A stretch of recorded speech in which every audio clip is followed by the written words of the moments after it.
பயங்கரமான 3 விஷயத்தை நம்ம சிஎம் இன்னைக்கு அறிவிச்சிருக்காரு அசம்பிளில. முதல்ல அன்னபூர்ணி சூப்பர் 6 இந்த திட்டத்தின் மூலமா வருடத்திற்கு 6 சிலிண்டர் கொடுக்கப்படும் அப்படின்னு சொல்லிட்டு எலெக்ஷன் மேனிஃபெஸ்டோல சொல்லியிருந்தாங்க. அதோட முதல் கட்டமா வருடத்திற்கு 2.5 லட்சத்துக்கும் கீழே வருமானம் இருக்கிற குடும்பங்களுக்கு வருடத்திற்கு 3 சிலிண்டர்கள் வந்து இலவசமா கொடுக்கப்படும்.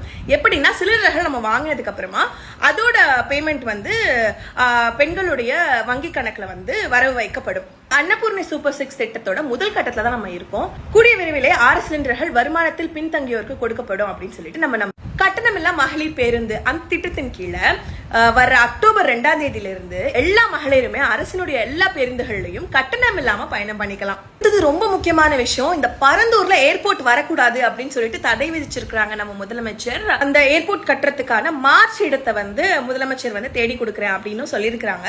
நல்ல திட்டங்களை வந்து இன்னைக்கு அசம்பிளில அறிவிச்சிருக்கிறாங்க. இது பொறுக்காத நம்ம ஒப்பாரி கழகம் வந்து அதே மாதிரி ஒப்பாரி வச்சுட்டாங்க. விவசாயிகளுக்கு நல்லது செஞ்சாலே இவங்களுக்குலாம் பொறுக்காது போல. அங்க வந்து வேலை வாய்ப்பு எவ்வளவு இருக்கும் அதெல்லாம் நீங்க வந்து இது பண்ணிட்டீங்க அப்படின்னு சொல்லிட்டு ஒப்பாரி வச்சுட்டு இருக்காங்க. என்ன சொல்றதுன்னே தெரியல. இதை பண்ணாலும் குத்தம் பண்ணனாலும் குத்தம். திமுக காரங்க வந்து குறை கண்டுபிடிக்கிறதுல வந்து ஆஸ்காரே வாங்கிடுவாங்க. சரி விடுங்க, நம்ம வந்து நம்ம முதலமைச்சர் மக்களுக்கு நல்லது பண்ணியிருக்காரு. அதை வந்து நம்ம எம்ப்ரேஸ் பண்ணிட்டு போயிட்டே இருக்கணும்.